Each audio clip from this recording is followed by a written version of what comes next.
or that, yeah. The Cinemax movie, Screw Prison, starring Misty Monday. What? Selfies? Like, we could skin this little guy and use him as a disguise. That's awesome. Oh man, that'd be great. Oh. Oh. I kind of feel bad for myself. That was really dark, wasn't it? Yeah. Yeah, this whole episode's a little dark. The dark episode. Everybody watched episode 1 and 2 and they're like, yeah, there's gonna be more pod racing and other stupid stuff. No. No, it's a dude getting his arms and legs cut off and burned to death. Wait, what are you watching right now? He's watching episode... Star Wars? Yeah, he's watching episode 3. That is really off sync. Jesus. Yeah. Man, we're really screwing this up. And what's happening here is that Zell finally remembered that he's the monk character, so he can just punch these guys out. I'm always... And not only is he a monk character, he's got enough strength, junction to him, that, he should be able to punch through these walls by this point.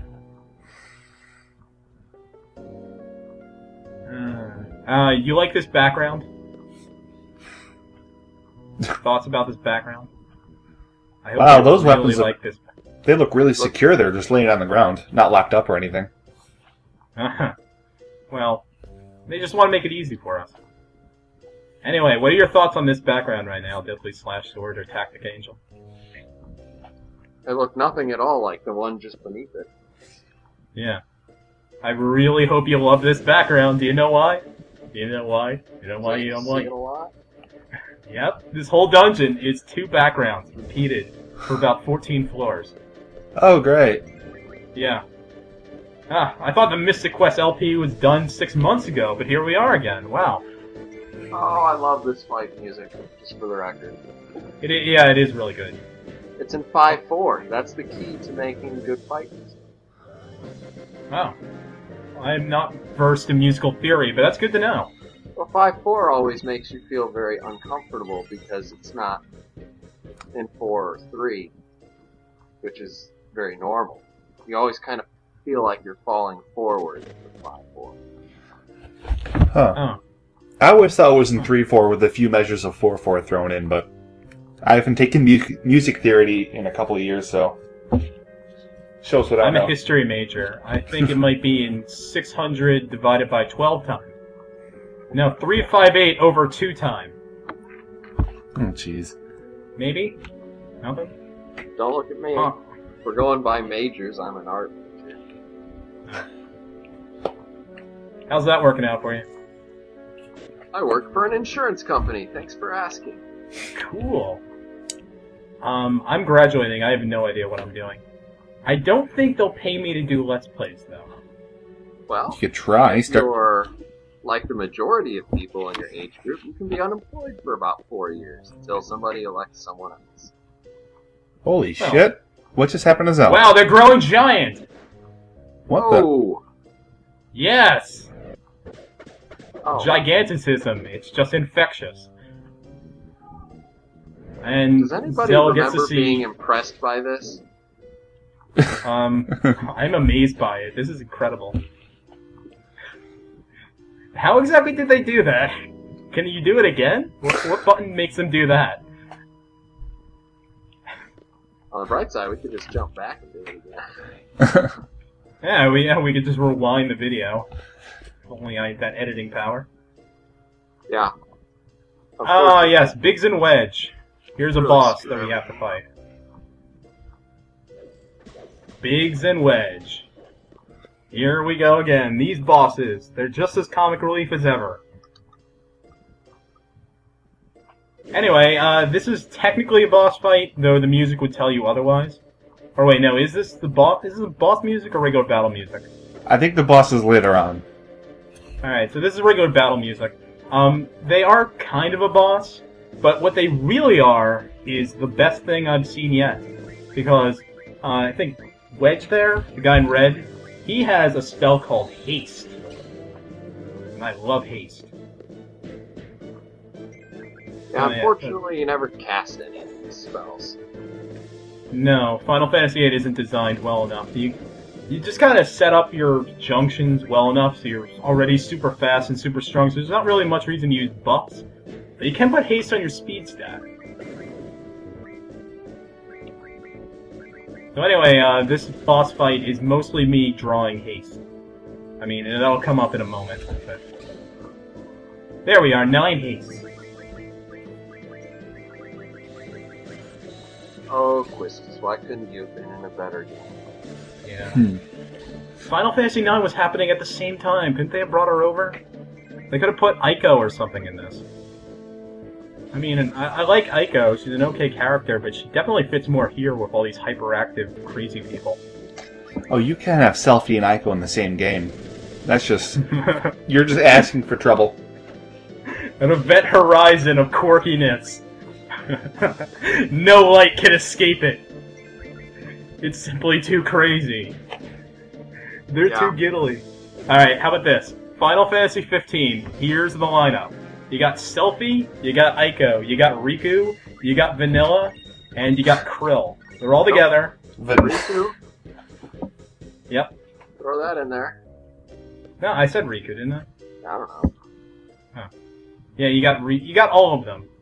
And you even got Vaughn. Because Vaughn's one of those chirpy girls. I've just figured that out. He definitely fits that archetype of character. Laguna! Laguna! I like the noise they make. It's just the typecasting. They do it in every game. Who? The Moombas? No, you gotta have the quirky, nerdy girl sort of thing who's awkward and sometimes steals your material. Oh, I forgot. Yeah, you're right. I forgot that one. Yuffie. How did I forget her? I wouldn't exactly call her nerdy, though. I mean, they're just kind of... she's the same. She's in the same vein. Yeah, I mean, I wouldn't call any of those characters nerdy. They're not even, like, from Earth. Nobody on the planet talks like that. They're comic reliefs or something.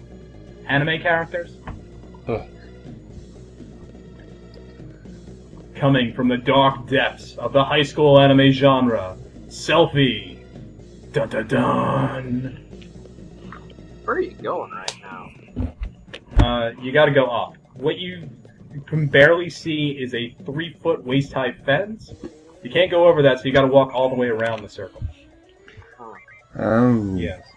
Yeah. Kids, there are lessons to be learned here from watching this. Yes. Learn how to climb over fences.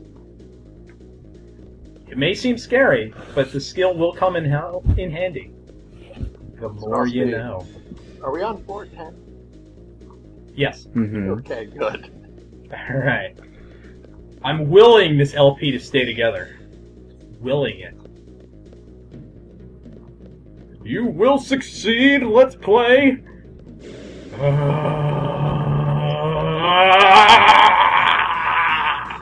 You were right, though. This is absolutely the worst one I could possibly have joined.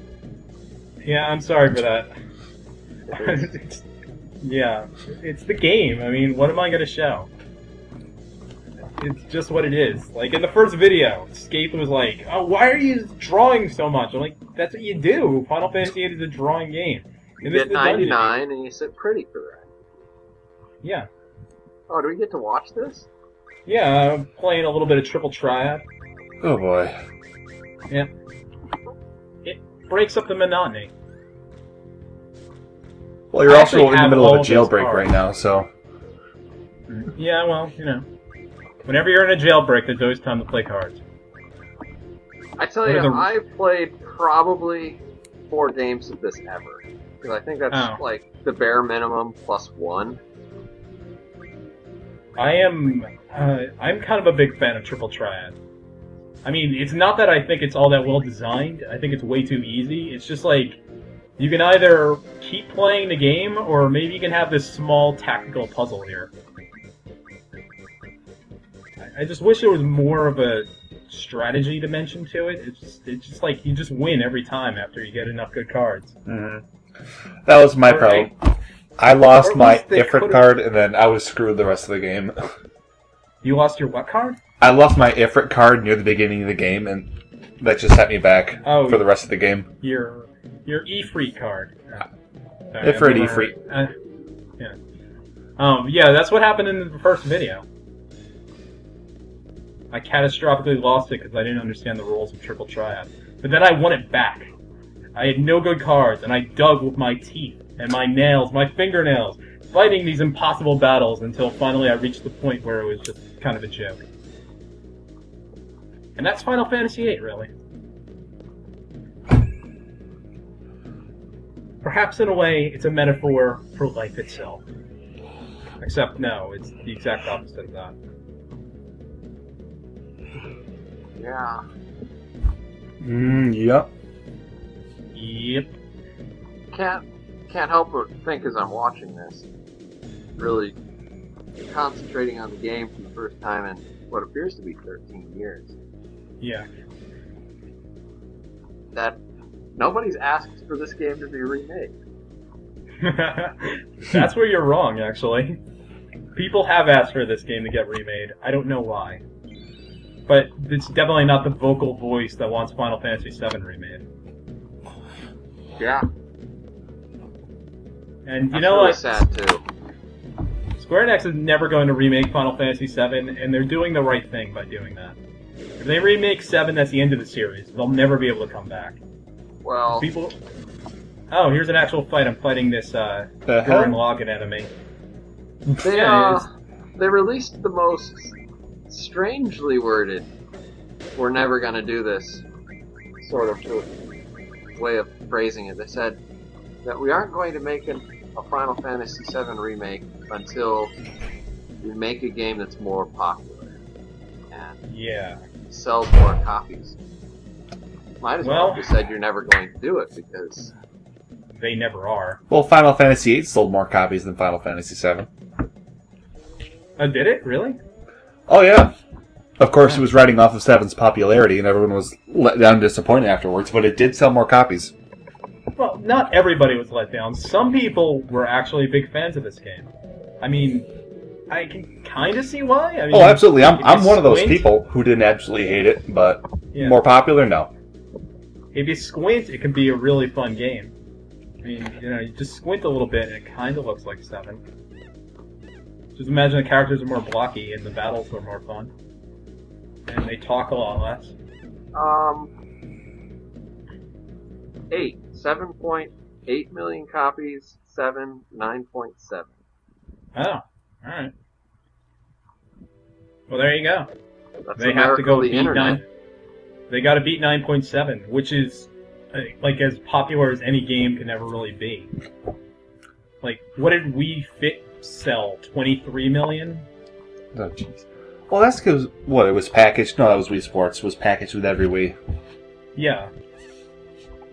But I mean, Final Fantasy VII, they're probably never going to top that. Well, what if you... Square Enix has gotten to the point where selling 3 million copies selling 3 million copies of Tomb Raider is enough for them to fire their CEO. That's 3 million copies of a game, which are like $60 each. Just try to do the math. That's a lot of friggin' money they're making. And that's not enough for them. Especially for a franchise that had been floundering so badly over time since... Forever? Trying to think since, Tomb Raider 2 or 3? Since... I don't even remember the last one. I think Yahtzee reviewed it in like 2007. It was, I think, 08, but I played the most recent Tomb Raider. It's a really good game. Oh. I would recommend Here we are at the Tomb Raider Let's Play. This is the triumphant return of Squall, in case you haven't noticed. I mean, it's not that I miss Squall, but the music's nice, That might be why people like this game. They just hear the music and they assume that something great's happening. It's easy to be fooled. It's got a great closing theme. Yeah. Mm-hmm. It's got great visuals, it's got great character animations. It's got good monster design. Everything's in Probably the best opening of any of them. It's a little too pretentious for me. It's formulaic, but they paid a lot of attention to details. Sorry, I gotta step out for a second. My voice is getting really sore. I gotta get something to drink. You two talk. Have fun. And no one. I was gonna say, you brought up the ending theme. Did you know that the ending theme they used, the da-na-na-na-na, the Final Fantasy theme, the ending to that version of the Final Fantasy theme is now the ending that they use every time they play the Final Fantasy theme in concert? Delicious. I do know that. I actually went to the premiere Distant World. And we're back. Well, In Chicago. Well, it's all well and good for you, but that was more for the viewers and not. I know you went to Distant Worlds, TA, and frankly, I wish I would have been able to go, but I don't live anywhere close to any major city, so. I wish we all could have gone to Distant Worlds. It would have been fun.